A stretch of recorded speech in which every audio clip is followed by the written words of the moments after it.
సినిమాలు 1000 కోట్లు. ఈ కథ పేరు. హిందీ సినిమాలు 1000 వాలాలు. ఆ కథ కూడా పేరు. కానీ తెలుగు నిర్మాత బాలీవుడ్ సినిమా 1000 కోట్లు. ఈ కాన్సెప్ట్ ఏదో కొత్తగా ఉంది కదా. ఇండియన్ సినిమాకు 1000 కోట్లు కొల్లగొట్టే సత్తా ఉందని ప్రూవ్ చేసిందే టాలీవుడ్.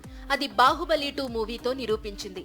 పాన్ ఇండియా మార్కెట్ ను ఓపెన్ చేసిందే టాలీవుడ్. పైగా సీక్వెల్స్ తో 1000 కోట్లు కొల్లగొట్టవచ్చు అని రీసెంట్ గా పుష్ప సీక్వెల్ తో ప్రూవ్ చేసింది. ఇవి కాకుండా తెలుగు చిత్రాలు కల్కి, త్రిబుల్ మూవీస్ కూడా 1000 కోట్లు కొల్లగొట్టాయి.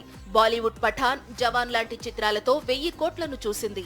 ఇప్పుడు టాలీవుడ్, బాలీవుడ్ మార్కెట్ లో బాలీవుడ్ మూవీతో 1000 కోట్లు కొల్లగొట్టడం ఇటీవలే తండేల్ హిందీ ట్రైలర్ లాంచ్ లో గతంలో ఆమీర్ ఖాన్ నటించిన గజనీకి సీక్వెల్ తీసి 1000 కోట్లు కొల్లగొట్టాలి అని నిర్మాత అల్లు అరవింద్ అన్నారు. దాంతో ఈ కామెంట్స్ వైరల్ గా మారాయి.